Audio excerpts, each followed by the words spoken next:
안녕하세요. 네, 한양대학교 미래인재교육원 재학생 그리고 예비 신입생 여러분 정말 반갑습니다. 저는 상담심리대학원, 한양대학교 상담심리대학원 하정희 교수라고 합니다. 여러분 이렇게 처음 뵙는데 이것도 이렇게 온라인으로 뵙게 돼서 여러 가지로 아쉽네요. 지금 이 강의실이 되게 넓습니다. 근데 여기 앉아 계신 분들은 아무도 없어요. 그래서 여러분이 마치 한 명 한 명 한 명 여기 다 계시다고 상상하고서 저는 지금 여러분을 만나보고 있습니다.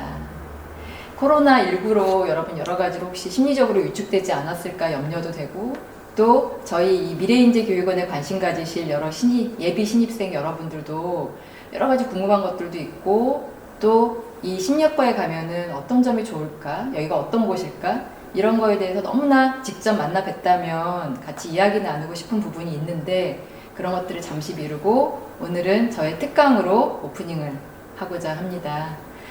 네, 그래서 오늘의 특강 주제는 행복을 위한 마음 챙김입니다. 그래서 부제로 일상에서의 애도 작업인데요. 여러분 심리학과 재학생이시니까 행복, 또 애도, 마음 챙김 전부 다 관심이 있는 단어이시죠? 네, 그래서 오늘 그것을 위해서 한 1시간, 길게는 1시간 정도, 짧게는 한 50분에서 1시간 정도 같이 함께 했으면 좋겠어요. 오늘 처음 뵀으니까 제 소개도 조금 더 드리면, 저는 상담심리대학원에 이제 있고, 특히 청소년 상담 가장 오래 했고요. 또 관련돼서 부모 상담, 성인 상담도 경험이 있고, 그쪽으로 여러분들을 많이 만나보고 있습니다. 그래서 관련된 강의, 연구 이런 것도 하고 있고요. 그래서 이제 오늘 여러분이랑 같이 챙기는 것도 꼭 청소년에 한정된 건 아니고요. 성인, 청소년, 망라하는 그런 좀 행복을 위한 애도 작업에 대해서 같이 다루고자 해요. 하지만 제가 이제 중간중간 들어드리는 사례는 청소년도 있고 성인도 있고, 여러분 고민에 맞춰서 좀 그렇게 같이 고민하고 준비해 봤으니까 참고하시고요. 네, 우선 제목이 말씀드린 바와 같이 행복을 위한 마음 챙김입니다. 근데 행복과 애도 좀 뭔가 단어가 좀 이질적이시죠? 행복을 위해서 애도를 한다? 라고 지금 이렇게 머리를 좀 갸우뚱거리는 학우님들도 계시리라 생각이 돼요. 그래서 오늘 이 시간에는 내가 애도를 하는 게 왜 행복과 관련이 되지? 애도를 잘해야만 행복할까? 이제 이러한 생각도 많이 하시면 좋겠고요. 또 오늘 같이 특강을 여러분 참여하시면서 좀 여러 가지 생각들, 여러분의 과거, 또 여러분의 현재에 머물면서 내가 혹시 되게 슬펐을 때, 엄청 슬펐을 때 그것들을 어떻게 경험했고 또 어떻게 극복했지? 라는 그런 여행을 한번 같이 떠나보시면 어떨까라는 제안도 드려요. 우리가 심리학에서 남을 위한 심리학이기도 하지만 결국 모든 관심은 나로부터 시작된다고 생각을 합니다.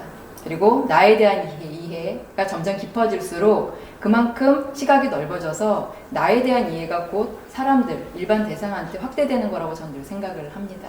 그래서 오늘 이 시간만큼은 여러분의 과거, 또 여러분의 슬픔, 분노 이런 것들을 좀 관심을 갖는 그런 시간이었으면 좋겠어요. 네, 그래서 오늘 여러분이 행복을 위한 마음 챙김을 위해서 학습 목차 보시면 크게 슬픔에 대한 걸 좀 다룰 거예요. 도대체 슬픔, 또 비슷한 상실이 뭔지, 슬픔과 상실이 뭔지, 그리고 슬픔과 상실을 다루는 게 행복이랑 무슨 상관인지에 대해서 제가 설명을 드릴 거고요. 또 보시면 이런 슬픔과 상실을 우리가 애도한다고 하는데 그런 애도가 무엇인지에 대해서 같이 좀 설명을 드릴까 해요. 그리고 나서 어떻게 우리가 애도를 해야 되는 것인지에 대해서 이제 여러 가지 사례를 들여서 제가 이렇게 여러분한테 설명을 드릴까 봐요. 그래서 오늘 여러분이 이 수업을 하시면 여러분의 과거도 또 탐색하실 뿐더러 내가 만약에 이 다음에 상담을 하거나 누군가한테 도움을 준다면 이런 식으로 슬픔을 다룰 수 있겠구나 라는 이제 약간의 힌트를 여러분이 얻으셨으면 좋겠습니다. 오늘의 그게 이제 수업의 의의고요. 또 이제 마지막에 참고한 문헌, 여러분이 보시면 좋을 책도 몇 개 이렇게 집어놨어요. 그래서 그런 것들도 여러분께서 참고로 하시면 어떨까라는 생각이 듭니다. 우선 이제 여행을 한번 시작해서 슬픔이 뭐고 상실이 뭐고 애도가 뭔지 한번 같이 살펴볼까요? 여러분 슬픔은 아시죠? 슬픔이 뭘까요? 여러분이 지금 떠올리시는 그런 느낌? 그쵸? 슬픔이 슬픈 거죠? 그쵸? 뭔가 슬픔이나 상실은 되게 비슷한 용어인데, 왜냐면 분명히 단어는 다르지만 비슷하다고 여겨지는 이유가 결과가 좀 비스무리해요. 슬퍼도 상실을 해도 우리가 느껴지는 경험은 뭔가 눈물 나고 좀 뭔가 기분 안 좋고 이제 그런 느낌. 그래서 슬픔이랑 상실은 여러분이 지금 생각하신 그게 거의 맞을 거예요. 즉 자료 보시면 어떤 것이 끝이 난 결과로 보통은 슬픔이나 상실이 일어나요. 예를 들어서 여러분이 사랑하는 누군가가 죽었다. 그쵸? 정말 사랑하는 사람, 친한 사람이 갑자기 없어졌다. 어딘가로 떠났다. 그럴 때 우리가 슬픔, 상실 이런 걸 느끼잖아요. 그쵸? 그래서 그런 것들이 슬픔 맞습니다. 근데 여기서 우리가 하나 더 짚고 가면 좋은 게 슬픔이나 상실이라는 것은 이렇게 뭔가 단절되고 떠나고 죽고 이런 뭔가 부정적인 느낌, 부정적인 경험 때문에만 일어나는 게 아니라는 거예요. 슬픔이나 상실은 일상생활에서의 어떤 큰 변화라든지 갑작스러운 혼란스러움 때문에라도 생길 수 있는 게 바로 슬픔이나 상실이라는 거예요.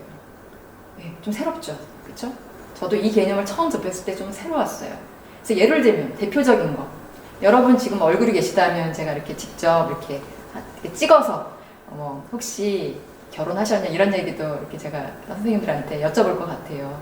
예를 들어 결혼이요. 여러분들 중에 이제 결혼을 많이들 이제 하셨을 텐데 결혼도 중요한 슬픔과 상실의 경험 중에 하나입니다. 의외죠. 그렇죠? 왜냐하면 우리가 생각하는 물론 결혼 생활은 살아보면 진짜 우리 막 여러 가지 혼란스럽고 막 슬프고 힘든 거 투성이지만 일단 결혼식만 생각해봐요.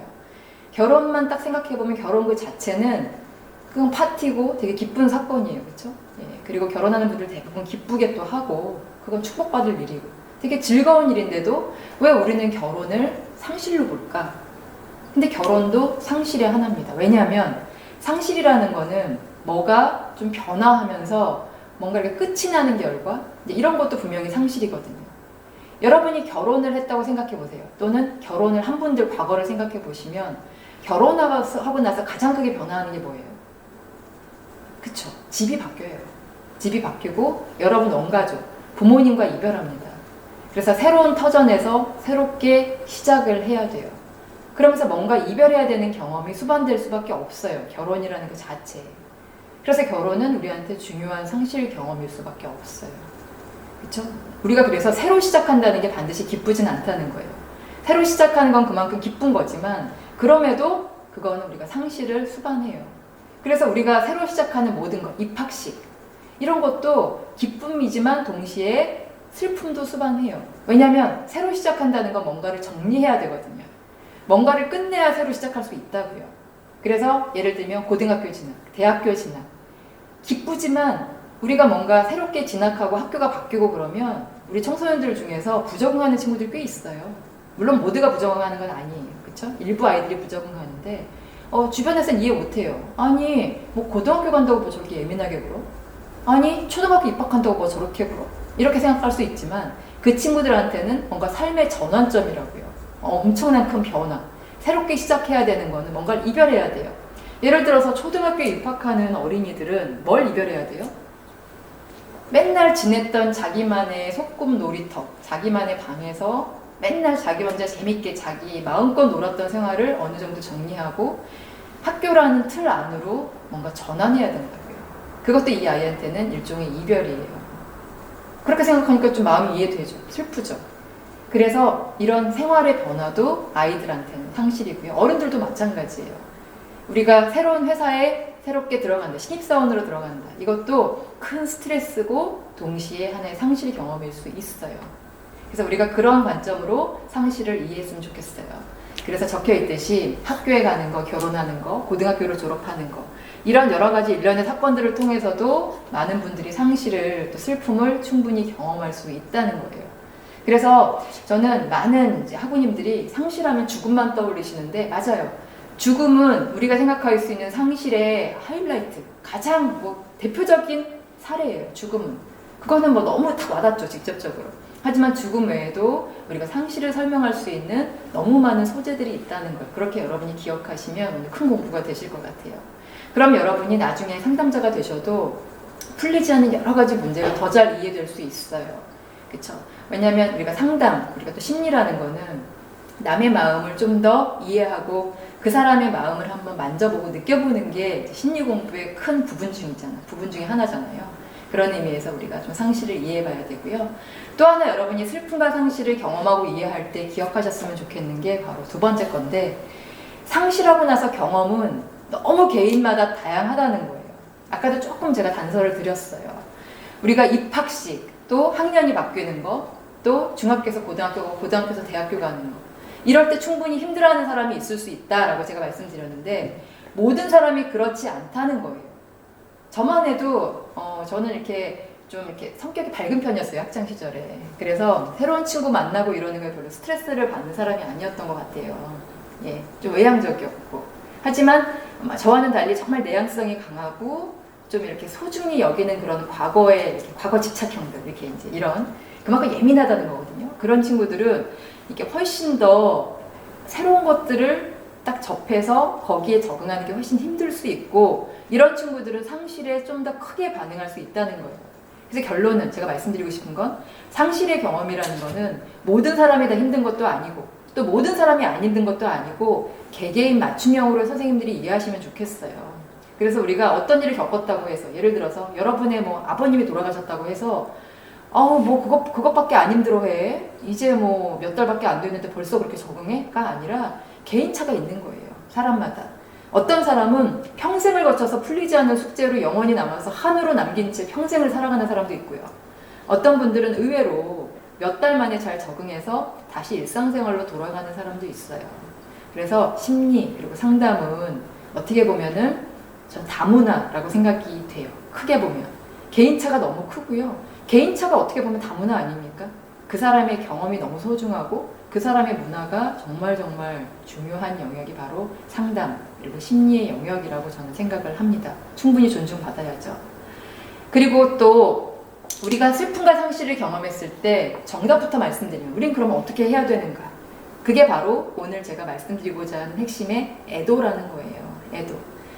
애도는 사랑하는 사람이나 물건을 잃었을 때 이런 슬픈 감정으로부터 서서히 분리해 가는 과정이 애도예요. 좀 추상적이죠. 그래서 조금 더 이제 이걸 오늘 이렇게 저렇게 구체적으로 살펴볼 건데요. 그래서 우리가 이제 이런 슬픈 감정을, 우리가 그 분리해가는 감정은 슬픈 감정을 잊고 내 생활을 그냥 재밌게 살면 되냐 이렇게 생각하시지만 꼭 그런 게 아니고요. 우리가 뭐 극복해, 이겨내, 우리가 힘든 일을 겪으면 우리가 많이 하는 조언이잖아요. 이겨내, 파이팅 이렇게 하는데, 진정한 애도라는 거는 파이팅에서 이겨내는 게 아닙니다. 이겨내는 게 아니라, 그러니까 이겨낸다는 거는 사실 이상적인 거죠. 여러분이 힘든 일 겪었어요. 예를 들어서 정말 힘든 일 겪었어요. 극복하셨어요? 그런 질문 드리고 싶어요. 이겨내셨나요? 정말 사랑하는 사람을 여러분이 잃었어요. 극복하셨나요? 좀 생각해보세요. 이겨내셨어요? 그렇지 않아요. 극복, 이겨낸다는 게 저는 뭔지는 모르겠어요. 하지만 정말 잘 극복하는 거는 우리가 생각하는 그런 극복, 이겨낸다는 의미보다는 그것들과 같이 살아가는 거예요. 그것들과 같이 그것들의 존재를 인정하면서 그냥 우리가 일상을 묵묵히 같이 살아가는 거예요. 그게 바로 애도입니다. 그래서 애도라는 것은 슬픈 감정을 어떻게 우리가 흔히 말하는 극복, 이겨낸다 이런 개념이라기보다는 사람이나 물건과의 관계를 재정립하고 또 그 사람하고 또는 그 물건하고의 의미 있는 기억들을 계속해서 유지해가는 게 진정한 애도입니다. 그렇게 생각하면 우리가 잊어야 할 이유도 없고 처박아 둬야 될 이유도 없는 거예요. 왜냐하면 계속 같이 가야 할 작업이니까요. 이제 거기에 대해서 조금 더 우리가 이제 오늘 계속 저랑 같이 이야기를 반복적으로 할 거예요. 그래서 우선 슬픔과 상실을 그럼 어떻게 애도하는가가 오늘의 핵심인데, 그 애도를 설명드리기 전에 이제 조금 더 여러분하고 좀 접촉하는 의미에서 우리가 갖고 있는 어떤 고정관념, 틀 같은 거 있잖아요. 슬픔하면 생각할 때 이런 고정관념 몇 가지를 여러분이랑 같이 나눌까 봐요. 이것들을 이제 나누면서 나는 어땠지?를 분석하고 생각하는 데 좀 도움이 되실 것 같아요. 그 몇 가지 고정관념인데요. 더 많아요, 사실은. 근데 이제 너무 이렇게 시간 좀 제한이 있어서 몇 가지를 좀 추렸어요. 우리가 많이 경험할 만한 것. 그것들 중에 대표적인 게 이제 이런 생각이 있어요. 아이들은 슬프지 않을 거야. 그러니까 어른들이 흔히 하는 생각들이에요. 여러분은 어떻게 생각하셨어요? 아이들은 슬프지 않을 거야. 여러분은 어떠세요? 동의하세요? 아니면 아니요, 아이들도 당연히 슬프죠. 이렇게 생각하세요. 많은 분들이 의외로, 많은 어른들이 특히 아이들, 어리면 어릴수록 애들이 슬픈 걸 어떻게 알아? 이렇게 많이들 생각하세요. 특히 어리면 어릴수록 그렇게 많이 간주하세요. 1살, 2살, 생후 5개월, 생후 3개월, 이 아이들이 슬픈 걸 어떻게 알아? 이런 식으로 흔히들 생각을 하세요. 근데 정답은 아이들도 슬픕니다. 태어나자마자 한 달이 뭐예요? 3일, 4일 다 알아요. 예.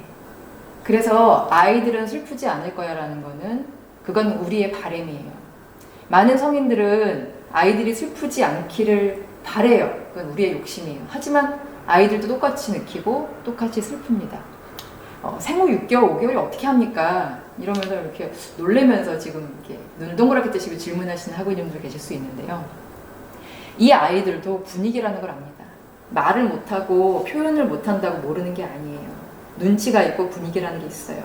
자기의 주 양육자, 엄마가 자기를 안는 느낌도 다르고 정서적으로 뭔가 느껴지는, 뭔가 자기한테 늘 먹여주고 자기의 배변을 책임져주는 주 양육자가 뭔가 평상시랑 다르다는 거를 생후 몇 개월 아이들도 알아요. 그 보호자가 얼마나 슬퍼하겠어요. 그 슬픔이 전해집니다. 그래서 아이들이 자기의 주 양육자가 뭔가 불안해하거나 뭔가 평상시랑 다르면 아이들도 불안해해요. 그래서 평상시랑 다르게 행동을 하고 막 이렇게 보채거나 예민하게 굴고 이런 행동을 하는데 그것들이 성인들이 불안함을 계속 이렇게 조장한 거일 수 있어요. 그래서 아이들도 결론은 다 알아요. 여기 적혀 있는 거 보시면 아시겠지만 아이들은 스스로의 감정에 대해서 말로 표현하기 어려워할 뿐이에요. 어려워할 뿐이지 이 아이들도 모든 것들을 다 안다는 거예요. 그래서 우리가 우울하잖아요. 성인의 우울과 아동의 우울은 달라요. 성인들은 우울하면 어떻게 하죠? 성인들은 우울하다는 느낌, 감정을 알죠. 그리고 표현도 해요. 나 우울한 것 같아. 힘들어. 요즘 밥맛이 없어. 잠을 못 자. 성인들의 우울함을 호소하는 그런 주된 증상이에요. 우울증. 그렇죠? 근데 아동이나 청소년들은 너무 다양해요. 우울한 증상이 하나의 어떤 증상으로 잡히지를 않아요. 어떤 아이들은요, 우울한데 너무 산만해요. 어떤 아이들은 우울하잖아요. 공격적이에요. 누군가를 막 때리고요. 문제 행동을 그렇게 일으키고 다녀요. 그래서 아이들의 특성에 따라 똑같은 우울한 감정도 어떤 아이들은 내재화되고 어떤 아이들은 외연적으로 막 이상하게 표출하고 또 어떤 아이들은 되게 예민해져서 잠을 안 자고 까탈스럽게 굴어요. 어떤 아이들은 밥을 안 먹어요. 어떤 아이들은 엄마랑 안 떨어져요. 이런 식으로 아동들은 똑같은 우울함도 이렇게 어마어마하게 다른 양상으로 나타내는 특성이 있어요. 그래서 좀 더 복잡하죠. 그래서 우리 어른들은 아이들은 슬프지 않을 거야 라는 생각을 가진다면 이거는 우리의 고정관념이라는 걸 꼭 기억하셨으면 좋겠어요. 또 몇 가지. 그것에 대해서 생각하지 말라. 또 일상생활로 돌아가라. 때란다. 또 울지 않으면 괜찮은 게 아니지. 혹시 이 중에서 여러분이 슬픔에 대해서 슬픈 감정을 느꼈을 때 혹시 이 중에 해당되는 거 있으세요? 어떤 거세요? 예를 들면 일상생활로 돌아갈 때란다. 누군가 여러분 주변에 어떤 뭐 회사 동료든지 아니면 후배든지 누군가가 슬픈 일을 겪고 또 힘든 일을 겪었을 때 너무 힘들어하는 거예요. 옆에서 계속 힘들어요. 뭐 예를 들어서 좀 좋아하는 사람하고 헤어진 거예요. 근데 옆에서 계속 너무 힘들어요. 너무 막 1주일, 2주일, 3주일 계속 힘들어하는 거예요. 그럴 때 우리는 아우 쟤 왜 저래? 쟤 진짜 할 만큼 했지. 쟤 왜 저렇게 좀 난리야? 이렇게 우리가 쉽게 하는 반응들이에요. 너무 오버하는 거 아니야? 이제 이렇게 행동할 수 있는데 하지만 우리가 오늘 상실 공부, 슬픔에 대한 공부를 하고 나서는 이제 그런 반응, 그런 이야기를 할 때 좀 더 신중해야 될 것 같아요.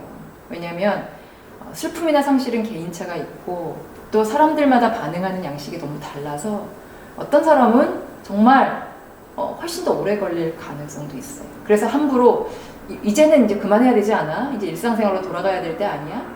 이렇게 말을 하기가 어려워요. 실제 그런 사례가 있었어요. 어떤 사례냐면 한 20대 후반의 여자분이에요. 20대 후반 여자분인데 이 여자분이 한 6살, 7살 이 경에 아버지가 교통사고로 갑자기 돌아가셨어요. 평범한 가정이고 그리고 남매였고 그래서 이 어머니가 그때 이제 온 가족의 상처였죠. 너무 쇼킹한 거죠. 갑자기 이제 아버지가 죽었으니까. 그리고 나서 이 아이 이제 온 가족의 그런 슬픔이 있고 나서 그 당시 6살 아이는 그래도 씩씩하게 이 어머님의 그래도 올바른 양육과 사랑과 애정으로 잘 컸어요. 그리고 이제 구김살 없이 잘 컸고, 그리고 공부도 열심히 해서 무난하게 대학도 진학하고 취업도 하고, 그리고 나서 사랑하는 사람을 또 만나기도 했어요. 그래서 이제 무난하게 이제 잘 큰 거예요. 그러면서 이 엄마는 항상 이제 고마웠죠. 그래도 이 아이가 구김살 없이, 아버지 없이 그래도 잘 자라줘서 너무 고맙다. 그리고 한 번도 부적응 한 적도 없고, 너무나 아버지 없는 그런 아픔을 표내지 않고, 드러내지 않고 너무 잘 커줬구나 하면서 항상 감사하게 생각을 했어요.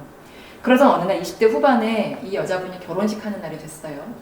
결혼을 하는데 이 여자분이 이제 결혼식 할 때 신부 입장하는 그 순서 있잖아요. 신부 입장하는데 뭐 요즘에는 뭐 트렌드가 부부가 같이 이렇게 입장을 하기도 하잖아요. 근데 이쪽은 아버지가 또 안 계시기도 했으니까 더더욱 남편 될 사람이랑 같이 입장을 하게 된 거예요. 그래서 신부 입장이라는 말을 딱 듣고 나서 딱 남편이랑 팔짱을 끼고 입장을 딱 하게 됐어요. 근데 그 입장을 하는 순간에 이 여성분이 갑자기 자기 남편이 될 사람을 딱 얼굴을 바라봤는데, 갑자기 그 순간 아, 이 자리에 이 사람이 아니라 우리 아버지가 서 계셨으면 얼마나 좋았을까 라는 생각이 갑자기 드는 거예요, 이 여자분은. 그리고 나서 그 생각이 갑자기 압도되는 순간 이 여성분은 갑자기 무너졌어요. 갑자기 그 순간 오열을 하기 시작하고 너무 심하게 이제 감정적으로 반응이 되니까 결혼식을 더 이상 진행하기가 어려웠어요. 그쵸? 그래서 이분은 그때부터 심리 상담을 받게 된 거예요. 예. 그러니까 이분은 뭐 엄청난 문제 이런 걸 떠나서 그 당시에는 정말 그렇게 슬픈지 모르고 너무 어렵고 어떻게 슬퍼야 되는지도 모르고 그냥 살기 바쁘고, 그래서 난 그냥 아버지 돌아가신 것도 잘 적응했나 보다 라는 생각으로 그냥 열심히 살았을 뿐이에요. 근데 그때 묻어놨던 그런 감정, 예, 힘든 마음들이 결국은 그렇게 오랫동안, 그게 언제예요? 10몇 년 만이잖아요. 10몇 년 만에 처음으로 터진 거예요. 즉, 이 얘기는 우리가 슬픔이라는 건 개인차가 당연히 있고 또 항상 애도 기간은 정해져 있지 않은 거라는 게 바로 중요한 거예요. 이분의 애도 기간은 이제부터예요. 그래서 그날부터 난생 처음 아버지에 대한 애도를 했습니다. 예. 그리고 이제 치료받고 많이 좋아졌고요. 워낙에 힘이 있고 건강한 사람이었으니까요. 네, 그 다음 우리가 고정관념. 울지 않으면 괜찮아진 게 아니지라는 생각. 우리가 꼭 슬픈 일을 겪으면 울어야 하나요? 예, 그런 고정관념이 있을 수 있어요. 여러분 어떻게 생각하세요? 울어야 돼요? 네, 울어야 되는 줄 알았어요. 그쵸? 그래서 막 억지로 울음을 이렇게 자아내는, 예, 행동을 하는 분도 어쩌다 있어요. 예, 그쵸? 근데 우리가 꼭 슬프다고 꼭 울음이 나오는 건 아니에요. 왜냐면 이건 개인차가 정말 있어요.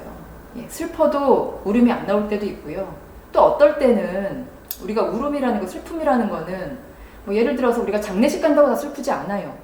친척이라고 다 슬프지 않아요. 가족이라고 다 슬프지 않아요. 그쵸? 우리가 슬픔이라는 거, 애정이라는 거는 정서적인 거리예요. 그쵸? 엄마라고 해도 다 안 슬픈 사람이 있을 수 있어요. 엄마랑 정서적 거리가 뭐나 보죠. 그럴 수 있는 거라고 생각을 해요.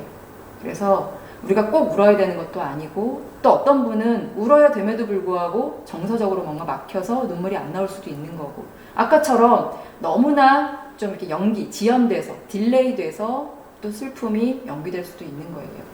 우리는 그런 것들을 좀 생각해 볼 필요가 있어요. 여러분 어떠세요? 여러분이 직접 계셨으면 제가 막 이렇게 질문했을 것 같아요. 그 다음 반응. 상실을 대체하라. 네. 이것도 저는 참 중요해요. 제가 예전에 이랬던 것 같아요. 제가 여기 해당이 됐어요. 상실은 대체할 수 있다고 생각을 했어요. 특히 뭐 지금은 저희 아이가 다 컸습니다만 저희 아이 꼬마 때, 예, 아기 때, 진짜 아기들이 막 어떤 물건 집착하고 막 이러잖아요.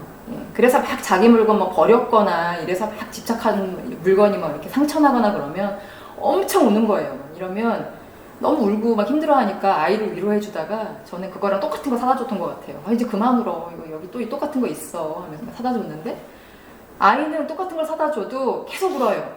그쵸? 근데 그 당시에는 몰랐어요. 그 과거에는 얘가 왜 이렇게 똑같은 걸 사다 줬는데도 왜 이래? 왜 이렇게 예민하게 굴어? 이랬는데 사실은 이 아이가 슬퍼하는 건 너무 당연해요. 왜냐하면 대부분 우리가 정말 아끼는 걸 잃었을 때 슬픈 이유는 그 물건, 그 겉으로 보이는 게 없어져서 오는 게 아니라 우리는 대상 그 자체가 아닌 그 대상에 대한 정서적인 친밀감, 정서적인 애착 때문에 슬픈 거라고요. 그렇죠? 그래서 우리는 그 정서적인 친밀감과 애착은 대체해 줄 수가 없는 거예요. 똑같은 걸 사다 줘도 그게 아니에요. 모양만 똑같지 엄마가 사다 준 그거는 그 내가 알던 그 똑같은 게 아닌 거예요. 대체될 수 없어요. 그 아무것도. 하지만 우리 어른들은 아이들한테 그리고 청소년들한테 뭔가를 대체해 주려고 그래요. 대표적인 게 애완동물입니다. 애완동물은 정말 뭐 똑같죠. 이거 사람이랑 똑같은 거잖아요. 저도 애완동물 저도 키우거든요. 애완동물이 만약에 이제 어느 날 죽는다 그러면 저는 진짜 죽어버릴 것 같아요. 너무 슬퍼서. 근데 만약에 애완동물이 죽었다, 아니면 없어졌다 이럴 때 많은 부모님들이 하루를 못 기다리고 애완동물을 얼른 사줘요. 다른 거를. 애가 너무 슬퍼할 때. 너무 마음이 아프니까 사주는 거예요. 그 마음은 이해하는데 애완동물을 다른 걸로 사주면 그거는 새로운 그냥 그 애완동물일 뿐이지 죽은 그 애완동물하고 대체될 수는 없어요. 근데 우리가 그렇게 대체해줬을 때 뭘 잃는 줄 아세요, 여러분? 우리가 충분히 슬퍼하고 애도할 만한 시간을 가질 수 없는 거예요. 그래서 뭔가를 잃었을 때 더 중요한 건 그것들을 대체해주고 사주는 게 아니라 충분히 잃어버린 그 마음을 꺼내서 얘기 나누고 얼마나 슬프고 힘든지를 같이 이야기하는 게 훨씬 더 중요한 거라는 걸 우리가 기억했으면 좋겠어요. 그게 바로 애도예요. 조금 이따 다시 정리해드리겠지만. 그 다음 그것에 대해서 또 말하지 말라. 이 얘기는 우리가 슬픔을 겪었을 때 슬픈 걸 말하지 마. 말 안 하는 게 나아. 이렇게 생각하는 우리 어른들이 되게 많아요. 이게 일종의 억압, 억제예요. 우리가 힘든 거를 얘기 안 하면 해결이 되나요? 여러분 어떻게 생각하세요? 이제 이걸 하나하나 들으시면서 나의 스타일이 어땠지? 라고 한번 좀 돌아보실 수 있는 시간이면 좋겠어요. 정답은 그것에 대해서 말하지 말라라고 생각하시면 이제 그러면 안 돼요. 우리가 힘든 일을 겪었을 때 그거에 대해서 많이 말하는 게 일종의 애도 과정이에요. 많이 말해야 돼요. 많이 표현하고 많이 말해야 됩니다. 말하지 않으면 아까 제가 예로 설명드렸던 그 결혼식 날에 그분처럼 뒤늦게 폭파할 수 있어요. 우리의 한처럼. 많은 분들이 뭐 화병 이런 거 경험하시는 이유 중에 하나가요. 사실 화병은 너무 화가 났는데 말할 기회가 없어서 생기는 거예요. 정말 미치고 화가 나고 마음에 그냥 그렇게 불이 있는데 그 마음의 불을 뭔가 이렇게 편안하게 꺼내놓을 곳이 없는 거예요. 혹시 꺼내놨다고 해도 그게 충분치 않아요. 그러니까 계속 아휴 하면서 이렇게 막 이렇게 갇히면서 그냥 마음 한 구석에 또 쭈그러뜨려 놓고 이런 것들이 쌓이는 게 바로 화병이거든요. 화병이 바로 말하지 않는 억제입니다. 너무 억제하면 안 돼요. 물론 뭐 우리가 느껴지는 모든 걸 표출하라는 건 아니에요. 그것도 사실 건강하진 않죠. 막 우리가 생각나는 대로 막 늘 화내고 이렇게 하라는 건 아니지만 우리가 지나치게 정말 아무한테도 얘기 안 하게 꽁꽁꽁꽁 숨어놓는 거는 우리 안에 스트레스가 되고 이제 그게 다 화병도 되고 동맥경화도 되고 이러는 것 같아요. 그래서 우리의 정신건강에 장기적으로 너무 큰 영향을 미친다는 거 좀 기억해 주셨으면 좋겠어요. 그래서 여러분들이 갖고 있는 고정관념 확인하셨죠? 네, 몇 개 정도에 해당이 되세요? 예, 궁금하네요. 체크해 보시고 여러분이 하나도 해당이 안 되신다? 없으실 것 같아요. 그런 분. 예, 적어도 한두 개. 많다면 다, 전부 다. 여러분 다 해당이 되실 것 같아요. 그래서 이제 오늘부터 그런 것들을 좀 이렇게 좀 변화하려고 노력하면 참 좋을 것 같고요. 그렇다면 우리가 이런 슬픔을 어떻게 그러면 극복하고 다뤄야 되는가가 바로 애도예요. 우리 오늘의 제목이 행복을 위한 과정이라고 제가 그랬어요. 그렇죠? 행복을 위한 마음 챙김인데 애도라는 거는 엄청나게 중요한 마음 챙김이에요. 예, 그래서 저는 애도라는 게 우리가 뭐 애도 상담도 있고 뭐 트라우마 상담도 있고 이제 여러 가지 좀 애도와 관련된 용어가 있지만 애도를 너무 저는 거창하게 생각 안 하셔도 좋다고 생각을 해요. 애도라는 거는 우리가 뭐 내담자로서 상담을 받을 때뿐만 아니라 일상생활에서도 여러분 스스로 우리 자신이 내 마음을 챙겨가면서 스스로 내 마음을 돌볼 수 있다고 생각해요. 저는 애도도 충분히 그렇게 할 수 있다고 생각해요. 일상생활에서 잔잔하게. 예. 그래서 그런 애도의 과정을 여러분이랑 오늘 나누고 싶었어요. 여러분이 힘든 일을 겪었을 때 지금 한번 떠올려 보시면 좋겠어요. 여러분이 최근에 겪었던 너무 힘든 일 또는 과거에 겪었는데 너무 해결이 안 되는 일. 뭐 크고 작고는 주관적인 거니까 뭐든 좋아요. 예, 좀 상처받았다는 일도 나름 여러분 하나의 상실감이잖아요. 뭐 예를 들면 여러분이 인생을 살면서 정말 한 번도 누군가한테 미움을 받은 적이 없는데 누군가한테 미움을 받은 적이 있다거나 이것도 상실이에요. 그래서 우선 나의 상실 경험이 뭐였을까? 나의 스트레스, 나의 슬픔이 뭐였을까? 한번 생각해 보시는 거죠. 또는 뭐 여러분이 부모님 또는 사랑하는 사람이 죽었는데 내가 그 감정이 아직도 많이 남아있는지 좀 아무튼 그런 것들을 한번 떠올려 보시면서 나의 상실이 뭘까? 이런 것들을 한번 지금 생각해 보면 좋겠어요. 그렇죠? 뭐 예를 들면 가장 극단적인 건 죽음 또는 이별이겠죠. 그렇죠? 사랑하는 사람이랑 헤어지는 거라든지 아니면 그냥 헤어진 것도 아니고 뭐 합의도 아니고 갑자기 뭐 채였다. 이런 건 엄청난 상실이죠. 그렇죠? 이거는 채인다는 건요. 많은 분들이 채였을 때 더 힘들어하는 건 훨씬 더 갑작스럽고 준비가 안 돼 있잖아요. 그렇죠? 일방적인 거고. 그러니까 더 훨씬 힘들다고 생각을 해요. 이런 것도 어마어마한 상실이죠. 그렇죠? 정도의 문제라서 그렇죠. 그래서 여러분이 애도의 4가지 과정이 있어요. 1, 2, 3, 4를 오늘 꼭 기억하셨으면 좋겠어요. 딴 거는 다 뭐 여러분이 다 잊으셔도 1, 2, 3, 4를 기억하시면 좋겠는데 우선 첫 번째가 여러분이 그런 슬픔의 감정을 좀 여러분이 이제 이해하시는 과정이에요. 두 번째가 내가 얼마나 슬픈지 좀 표현하는 이게 이제 우리가 애도라고 알고 있는 표현하고 감정을 꺼내어서 실컷 표현하고 슬퍼하는 과정이 2번 정서를 표현하고 느끼기예요. 보통 우리가 애도하면 2번만 많이들 알고 계세요. 정서를 꺼내어서 표현하고 내가 화병이라고 생각하면 정말 화가 나고 막 속상한 것들을 막 꺼내놔서 분출하고 막 이런 것들을 애도라고 생각하시는데 1번이 더 있다는 게 저는 중요한 거라고 생각해요. 1번은 뭐냐면 그냥 정서 작업에 앞서서 일단 내가 왜 그렇게 슬프지? 내가 왜 그렇게 이런 화나는 감정이 들지를 한번 머리로 이해하는 과정이 1번이. 이게 정말 중요해요. 이해하는 건 되게 중요해요. 왜냐하면 우리가 이해하지 않고 그냥 힘든 마음만 계속 꺼내잖아요.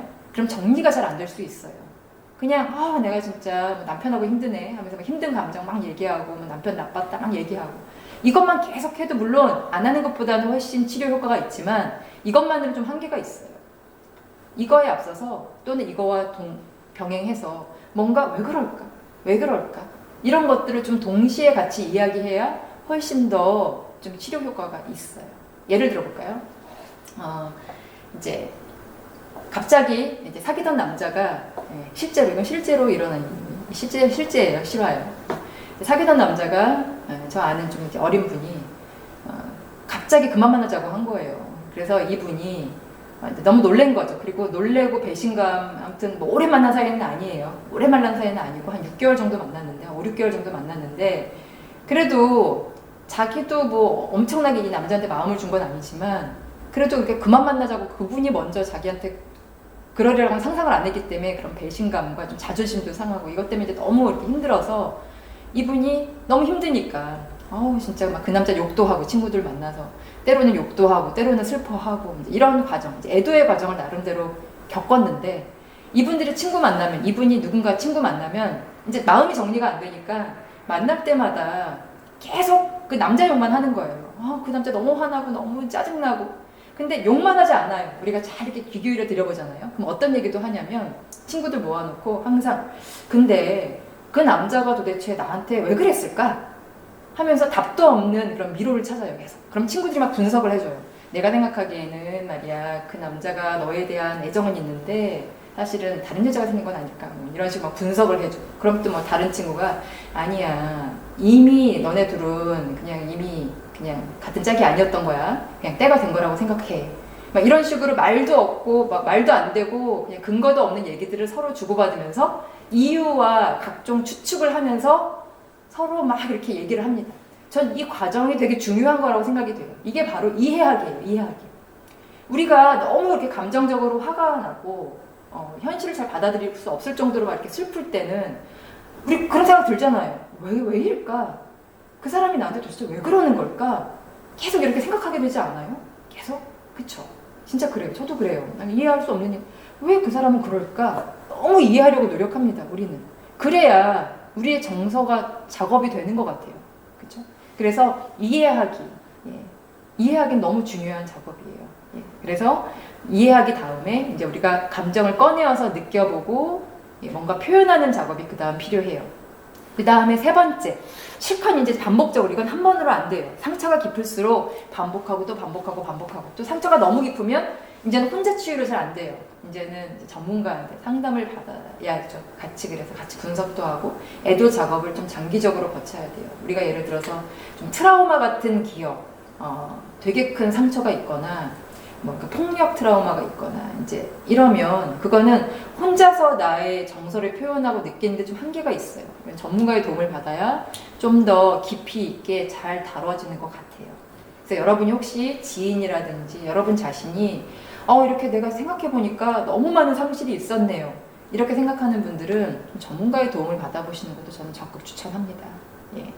그래서 두 번째가 정서를 표현하고 느끼는 작업이 반복적으로 되면 그 다음 세 번째가 이제는 뭔가 기념하기예요.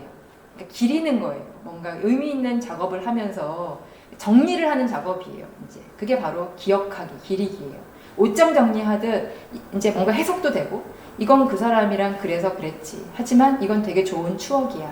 하면서 추억의 한 장으로 이제 하나하나 사진첩을 이렇게 정리하는 거예요. 추억으로. 그게 바로 기억하기 또는 기리기예요. 마지막이 일상으로 돌아갈 수 있죠. 이제는 여러분이 일상생활로 돌아가서 잘 사는 거예요. 처음부터 일상으로 돌아갈 수는 없어요. 일상으로 돌아가는 건 마지막이에요.